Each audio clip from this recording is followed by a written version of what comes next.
come up with that dog shit pick.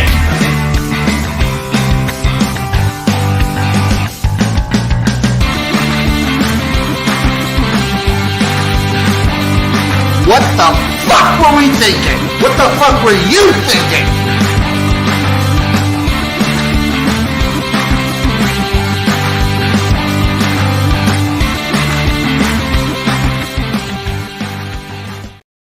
Hello, everybody. Welcome to another episode of the Jimnasium. As always, it is me, XFL Jim, joined by the one, the only, the alderman of Covertown, Ward 4. It is Chase, Lupine Fiasco Sessoms, a.k.a. the Wolf of Oakland. What is up, my man? Just things are great. Covertown just voted to get some new stop signs put in. Just kidding. There are no stop signs in Covertown. All the lights are green in Covertown. Yeah, man. Yeah, it's just smooth sailing right through Covertown, buddy. All right. It's been a great way to end the month of March for Chase and the Garage and therefore the world. Yeah. We are here to break down week 6 of XFL action, maybe talk a little March Madness, maybe talk a little bit whatever. I'm pissed off it's snowing again. Yeah, that's crazy. You sent me that picture and you were like, man, we got like a foot of snow. And I looked at it, I was like, yeah, I believe it. That looks like verifiably a foot of snow. We got more today. Really? Yeah, a little bit of a snow flurry on my way back from work. And hopefully Thursday it should all be gone because I think Thursday it's supposed to be in the 70s. Dude, it snowed in like November this year, and it was upsetting to me. Like, it was like physically upsetting to me. Like, I was just when I was growing up, when I was a kid, it never snowed. We just got ice storms, and it always happened the first or second week of February. That was it. That used to be it. And now, like, we're getting like feet of snow, and it happens all the time. It's crazy. It's crazy. Do you see what happens when you believe in dinosaurs? Yeah, that's fair. It never snows in Covertown, and we started our Covertown journey with Chase Saturday day. Saturday early. The Seattle Sea Dragons took on the Orlando Guardians, with the Sea Dragons winning this one 26-19. The Guardians were in it for a good chunk of this game, but the Sea Dragons just kind of pulled away at the end. I'll tell you what, next time they have a kick that is this early, I think we should do a pre-kickoff, like a pre-game show with like either mimosas or Bloody Marys. I'd be down. Just super bougie, but like, go for it. Discuss everything. Do our own little game day with alcoholic bevs. Yeah, it will be our own little game day, except we actually get buck wild with it. Oh, we're talking gummies. I'm talking mimosas. I'm talking bloodies. I think this game showed me two things. I think the Seattle Sea Dragons offense is in a little bit of a weird funk right now. Yeah. And I think that the Orlando Guardians are the most inept team at closing a game. When it comes to like the last 2 minutes of a game, I think they're the worst team I've ever seen in almost any level of football. I don't know why you would put that qualifier on it and not just say the most inept team in the history of football. Like, they look so bad in every single facet of the game. Like, they can look good for a minute and then it just all ends in colossal fuck up. Like, they're just terrible mistakes on defense, terrible mistakes on offense, terrible mistakes on special teams. Somehow Terrell Buckley still alive. But I mean, at the same time, MVP of Orlando, just him being alive. Yeah, but I mean, at the same time, while they're terrible, they keep having these little flashes of looking good. Like Quentin Dormady looks like he can spin the bean. Which, by the way, I'm going to start referring to passing skills as spinning the bean for the rest of the season. Yes, I think they need to take the final step. So they kicked Paxton Lynch to the bench, and now they look better. I think they need to just go rip the Band-Aid off, kick him from the team, get the loser stench off of you, and maybe they'll win a game. If Paxton Lynch is off the team by the time they play the Defenders in Week 7, I will bet the Guardians. That's a promise. I kind of like that. I kind of like that idea. But I mean, they're managed like they've gotten better is the sad thing to admit is like they've actually gotten better as a football team. Which it does suck because then they could string their fans along. Yeah, they can string their fans along until like the game just blows up in their faces. But I mean, from just a straight up gambling perspective, like we're gonna keep getting these big numbers on the Guardians, and I kind of think that they're gonna be worth it a good couple of times to play against like a 9.5, 10 point spread.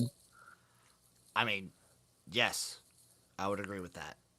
Yeah. Speaking of which, we don't have the Guardians yet. So we have 2 XFL game lines already out, but we'll get to those later. All right. The Sea Dragons, the defense has really stepped up. I just without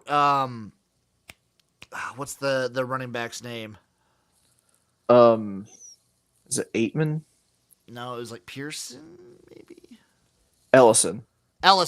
Yes, yeah. Morgan Ellison.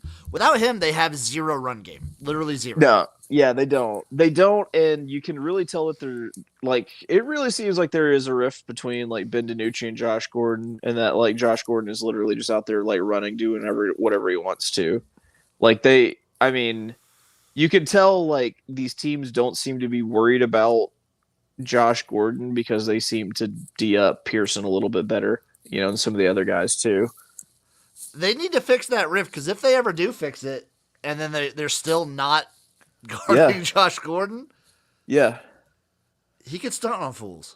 Like, good for the Sea Dragons. Like, I hope I'm glad for them that they're winning games, but I think they need to definitely not get caught slipping because it's going to be a fucking dogfight for that second playoff position. 4-game win streak. The good thing for the Sea Dragons is their schedule's fairly decent. Well, I say that just because they play the Renegades next week.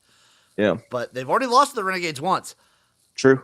But then they play the Battlehawks again, and they play DC and the Battlehawks twice, like one more time each, and then they end with the Vipers. So that Battlehawks Seattle game is going to be massive implications.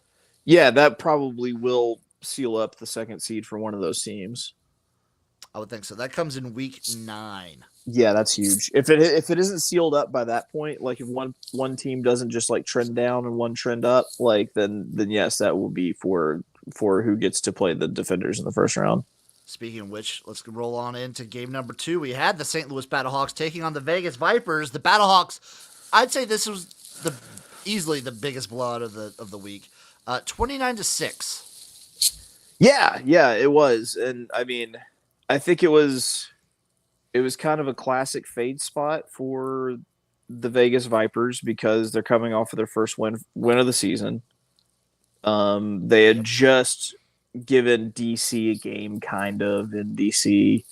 Yeah, man, like I think it's It was a classic fade for Vegas, bounce back for St. Louis. St. Louis has only lost to DC the whole season. The biggest surprise for me was just how bad Luis Perez looked in this matchup, because even when Vegas, obviously they haven't been winning, he's looked decent. Yeah. I'll tell you what kind of surprises me is I feel like the Las Vegas might have the most underwhelming defense on. Yes. Like you would think that defense would be much better, especially with like the identity of who's coaching them, and they're just not good. Like people can just go out and score at will on this Vegas team. It seems like. It seems that way, and unless their offense is humming, they're not doing nothing. And to be fair, Hundley did come back in. He looked pretty good. Yeah. I assume they roll with Hundley next week, but this was sort of a tale of things to come for the week. Saw a lot of quarterback switching between a few teams. Yeah. We'll get into that with the next game, but the Battlehawks continue. They win these games, and I think this was an important one for them to actually blow out a team and not be worried about it basically from the jump. Yeah.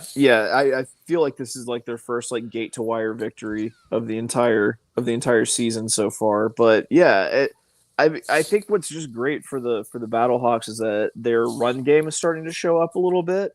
and when their run game starts to work a little bit, that they've got two wide receivers in Campbell and Hakeem Butler who are crazy tall, who are crazy physical, that really present some sort of matchup problems if you're if you're having to go one on one because you're having to play the run too, And not even to mention Darius Shepard as like a speed guy.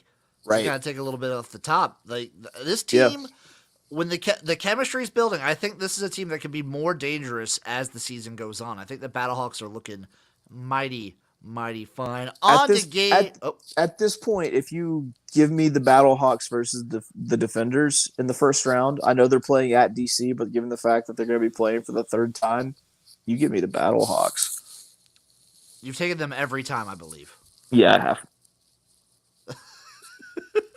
I don't know why I had to be a dick about it there. Yes, I have. I'm taking them every single time.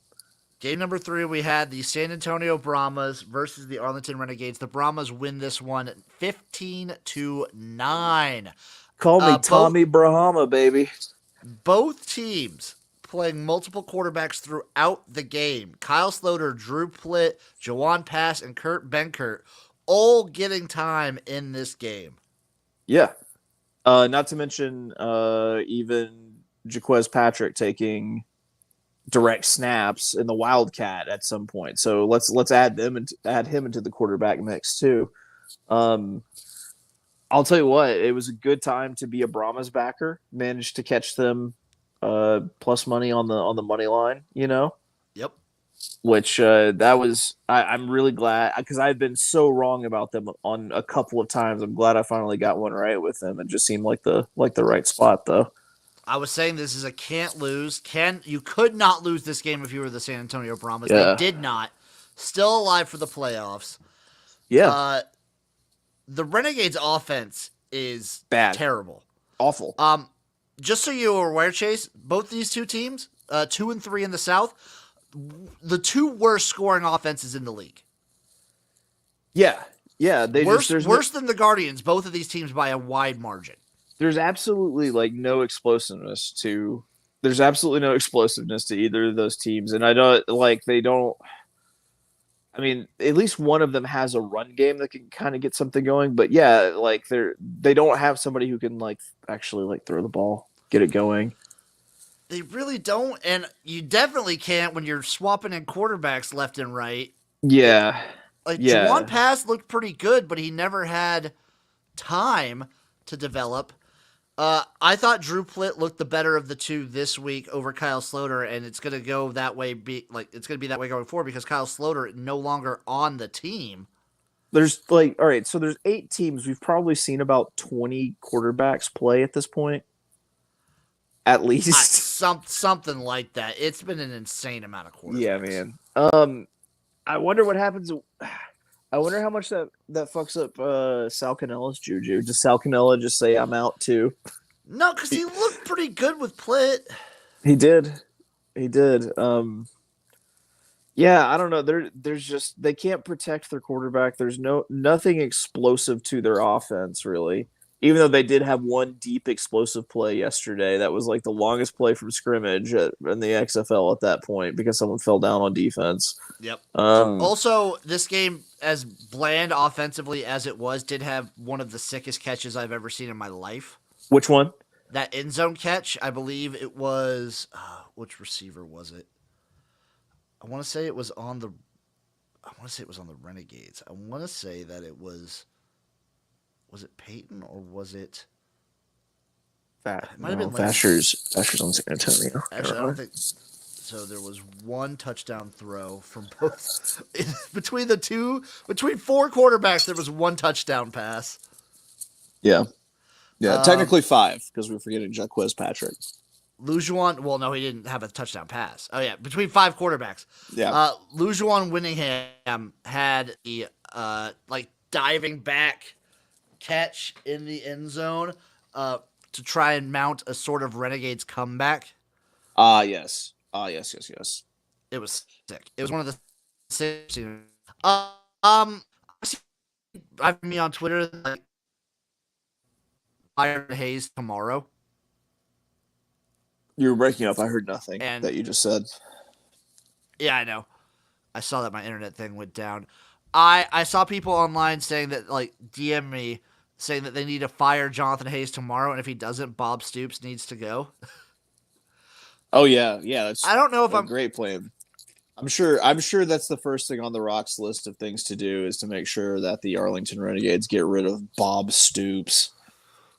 Yeah, I don't think Bob Stoops is going anywhere anytime soon. I think because he's like Bob Stoops is a defense guy. Everyone thinks Yeah, offense he and is. whatnot, but and the Renegades' defense is good. Yeah, that's the thing is their defense is good. It's just they haven't figured out the right thing on offense. They also, I mean, they don't have the recipe, man. They can't protect their quarterback and they can't run the ball. So nothing works. Nothing works for them. And we were just wrong on the offensive line. I'm going to call it. I was wrong on the Renegades offensive line. I thought it was going to be so much better. Yeah, and I mean, I think of these two teams, because I mean, this is who is going to be battling for the second playoff spot of these two teams. Technically, Orlando's not eliminated. Technically not, okay. But like the thing about it is I somehow trust the San Antonio offense more because I know that they can at least run and go and get it when they need to, you know? Yeah, I definitely like the Renegades aren't scoring unless their defense puts them in a great position to do so.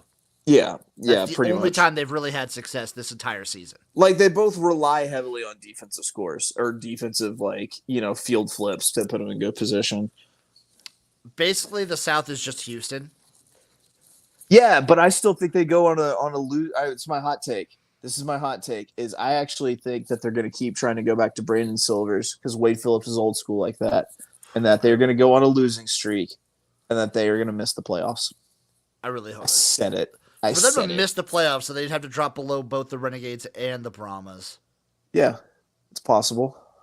It's possible, not probable. Let's get into this last game of the just fucking happened.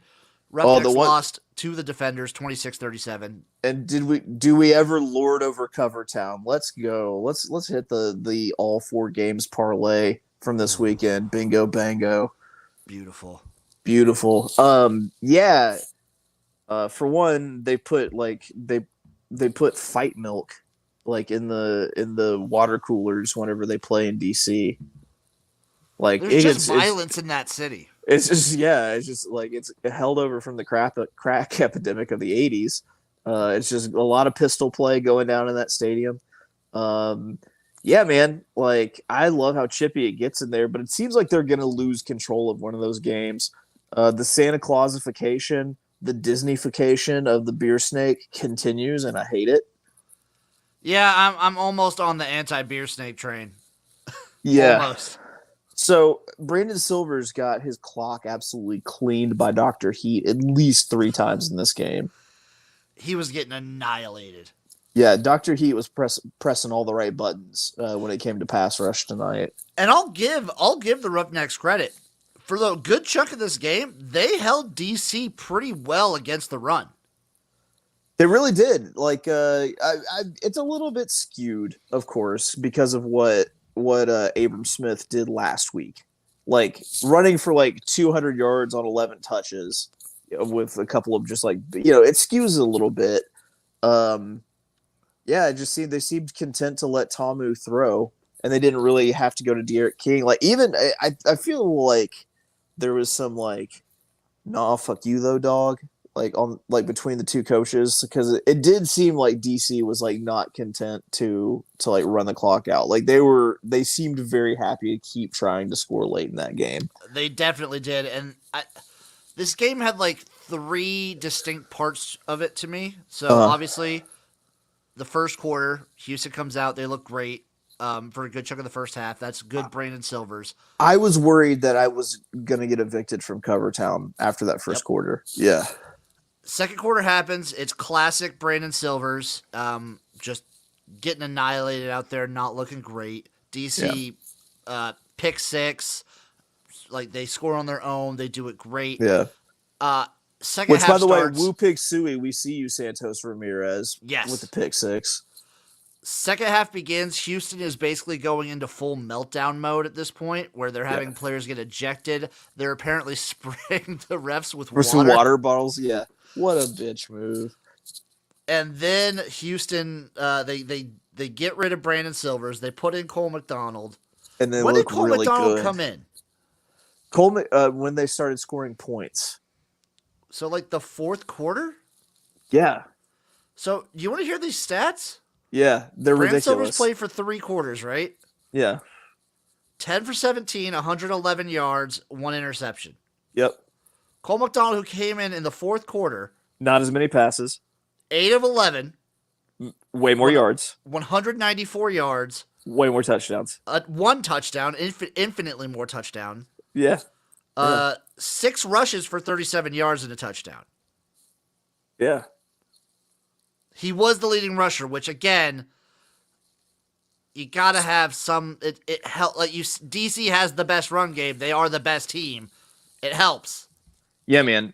Like Houston could have something very similar to what DC has in terms of like just that offense looking exactly like the way Jordan Ta'amu runs it. Like I really think Cole McDonald. So Houston is either going to go on a losing streak and like there's going to be no in between. Like it's not going to be like they go 500 for the rest of the way. The fork in the road is here.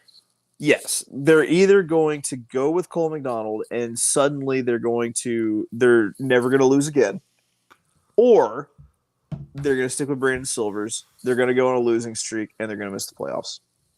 They're going to continue the losing streak and go and miss the playoffs. I feel like you try starting Cole McDonald for a game. I think you probably do. I would be shocked to see if he doesn't. I will be eyeballing this line. Like, if it comes for their game next week, like, I will be eyeballing that line to see what it looks like. Like, if it's a big number or something, like, if they're, Well, they play the Battlehawks next week. I mean, if they're a huge dog against the Battlehawks, then I'd probably take the Roughnecks there. Because like I have a feeling they're gonna set the line before they know if Cole McDonald is playing. If Cole McDonald was playing, I think it would move it towards the. What's your number? Because it's at Houston. It's at Houston. Yeah, it's in Houston. I gotta say that the Battlehawks are probably like a 1.5 or 2 point favorite. What's the number that you would like really take Houston at?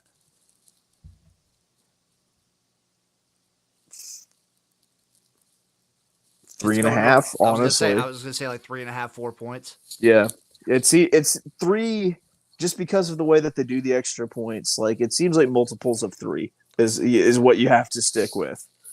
And this wasn't exactly the scenario what I said DC needed, but the fact that they won through the air, and then also Abram Smith just gets better as the game goes on.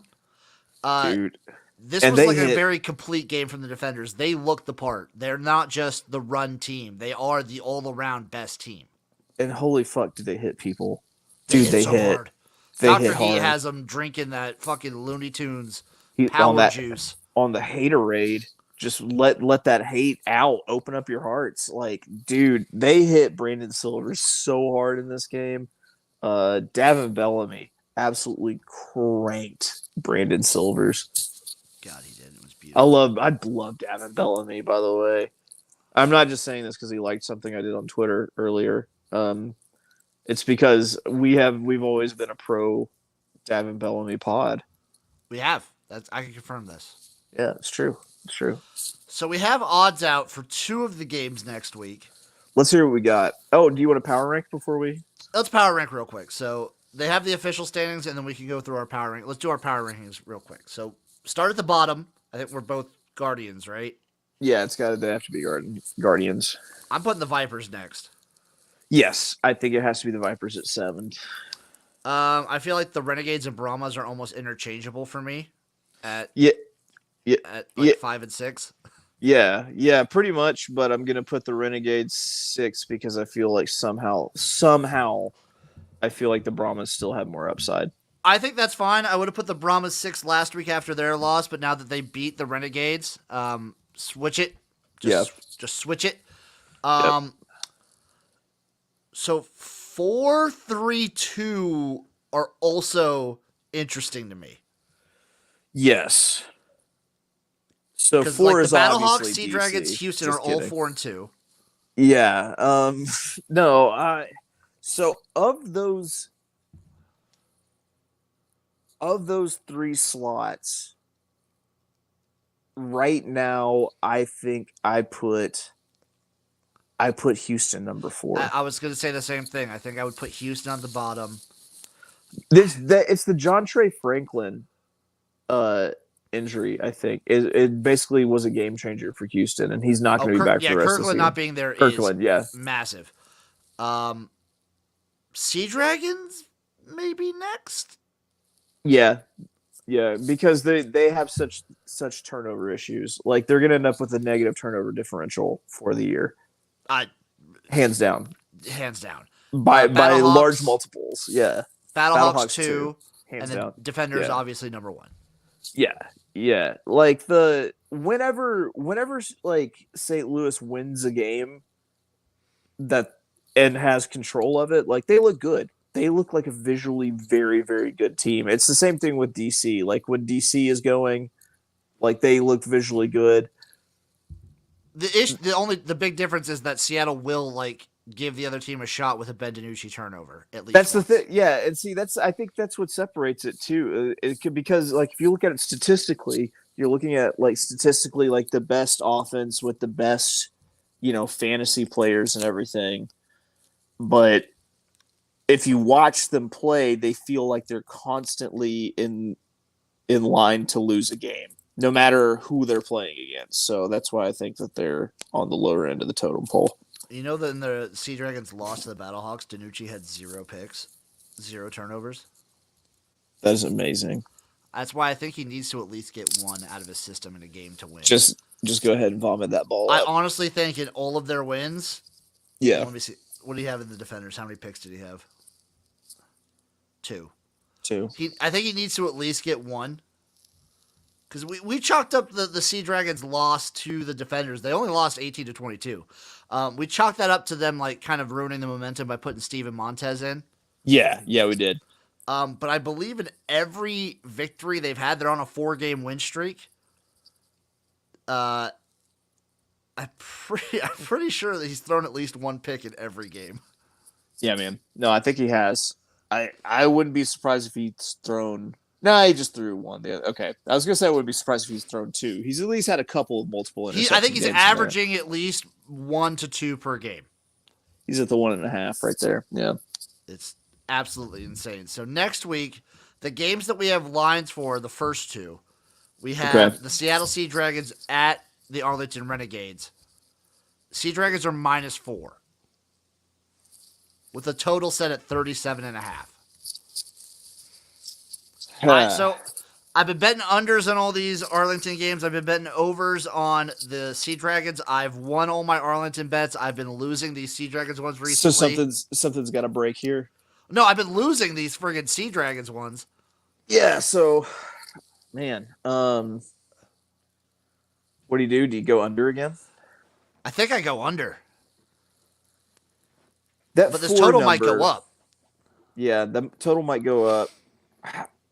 At this point, I'm more trusting of the Sea Dragons to cover the 4 because, one, Arlington would have to return to win this game and to keep it close. I think Arlington would have to return 1 of 2 Ben DiNucci picks for a touchdown. I was going to say, like, getting 2 Ben DiNucci picks isn't enough. You need a pick 6 if you're Arlington. Yeah, that's what I think, because with the way that Seattle's defense is playing, and I think whenever we've done these game streams, we've both noted the same thing and said the same thing, which is their defense looks much improved. They're a very impressive unit now against a very bad unit. So I don't mind being the chalk eating weasel and saying that I think the Sea Dragons cover it, but I'm also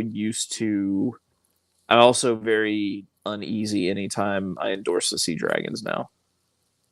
Ooh, we have an interesting one too. Okay. Game number 2. San Antonio Brahma is heading to Cashman's. What do you think the line is? I'm going to say they're going to have the Vipers favored, and it's going to be 2.5. It's 3. Vipers favored by 3. Hey, yeah, give me the Brahmas. Give me the Brahmas sprinkle on the money line. Total set at 37.5. Oh, give me that under so hard. Well, the thing is, the Vipers' defense is really bad. I know.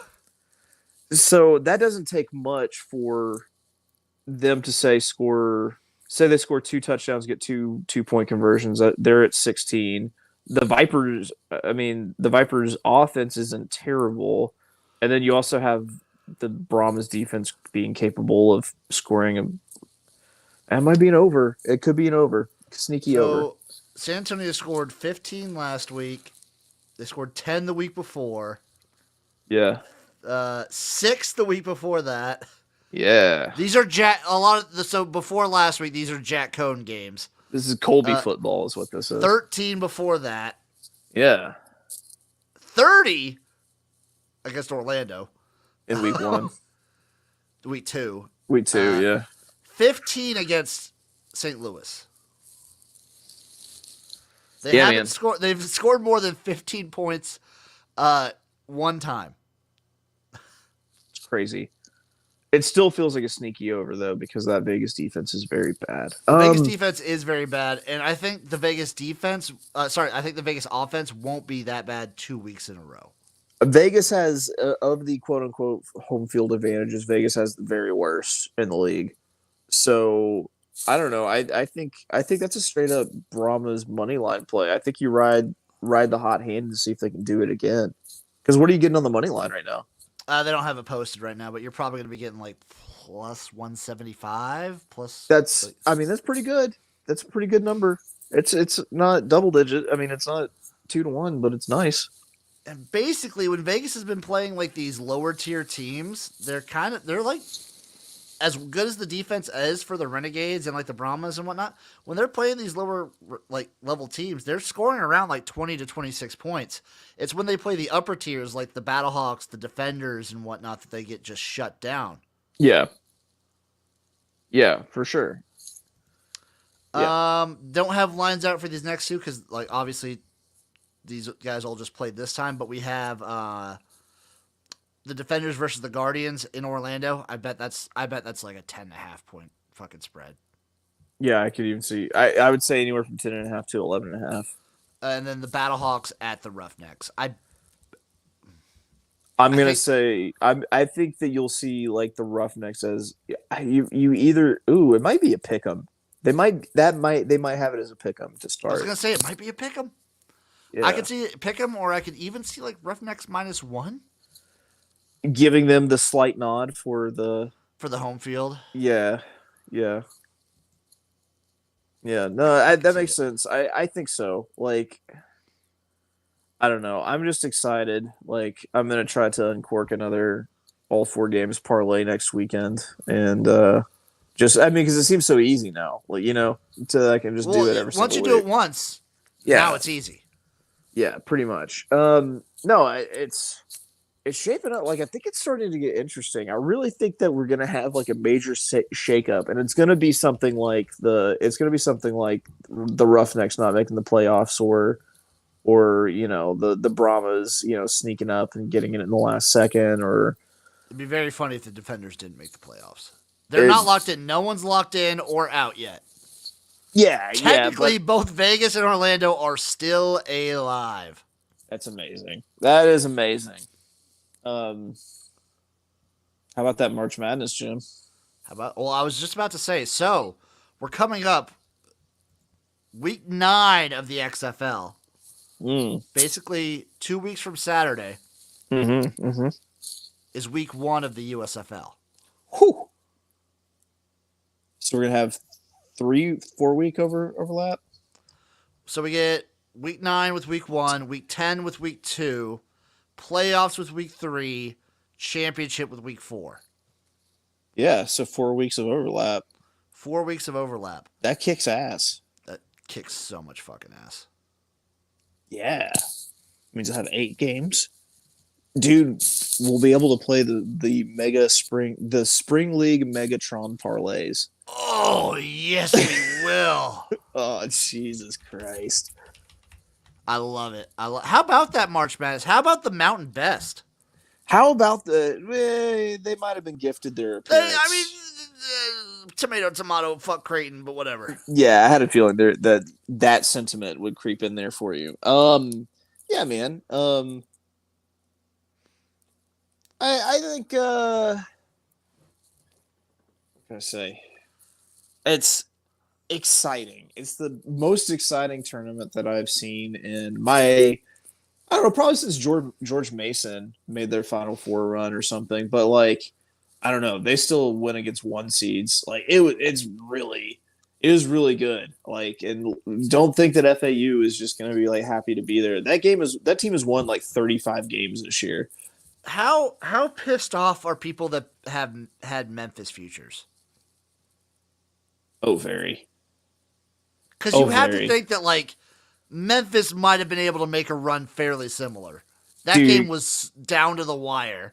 Yeah, I don't think that you and I had even talked about how screwed Memphis got. I know me and another one of my friends definitely we had a long conversation. I think we talked about it like on a stream, just while we were talking. They got royally fucked. God, yeah, they could have made a run. They really could have made a run. No, man, like, and once again, what a March Madness for us. What a great month. Also, fuck Texas. Yeah. Miami beats Texas without making a 3-pointer. That was awesome. That was such Amazing. a good game. That was such a good game. It was beautiful. It'll be interesting to see how they stack up with UConn because, like, UConn looks really fucking good. They look like a fucking dude. Yeah, ball. Yeah. Like they have it all. Like they play defense. They shoot the ball so well. Like, yeah. What's UConn's closest game of the tournament? So they beat Gonzaga by 28. Yeah, their closest was like a 12-point win, I think. Or Arkansas they won by 23. We did better than Gonzaga. Yeah. And then where's their next? St. Mary's.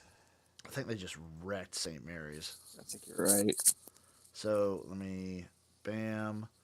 St. Mary's they won. Only won St. Mary's by 15.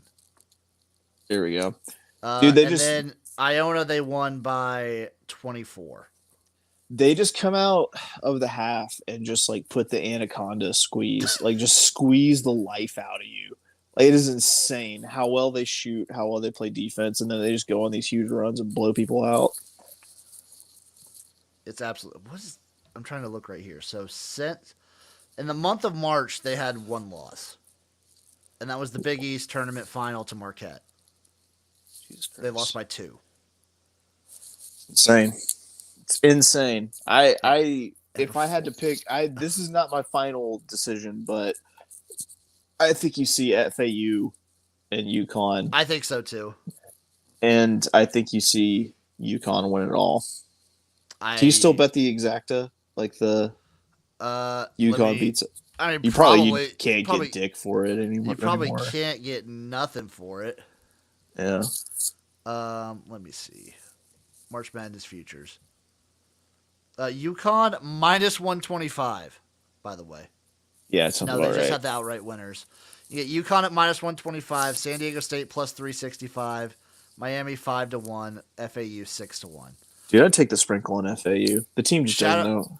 Shout out Uncle Rico getting FAU at 300-1. Yeah, that is awesome. I'll be pulling for them. One, because I think it's a really cool story. I think it throws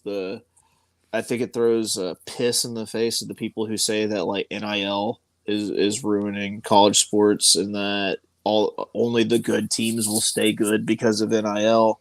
And now you have like the most diverse, basically the most equitable March Madness of all time in terms of what conferences won and the seedings again. Yeah, man. Yeah, but I don't know. With basketball, like with the transfer portal and everything, it just proves that like if you know how to do it, you can have a championship caliber team in like 2 years. Oh, the transfer portal in college basketball is insane. Yeah, I mean with football, it's not. I feel like it takes a little bit more time, but like 2-3 years, you can have a championship team. Yeah, I would agree with that. At least like a conference championship level team. And you don't have to be like a superstar head coach who is supposed to have a championship caliber team 2 to 3 years into their tenure. You know, Oh yeah. it's like if you go to take the Michigan job, you're going to be expected to be, playing for a national championship in Michigan. You're going to be expected to drink gallons of milk every week and eat steak with ketchup, and then also embarrass yourself on a Your national pants will stage. haphazardly fall around your ankles. Jim, I feel like eating a whole bunch of honey peanut butter right now. I'm going to go eat a bunch of cereal. I think that'll do it for the Jimnasium. Thank you all for tuning in. Thank you for listening. Chase, you got anything going on in life? Other than cover town city council meetings, not really. That's what I like to hear. Thank you all for watching. Thank you for listening. We'll see you again for the next episode of the Gym.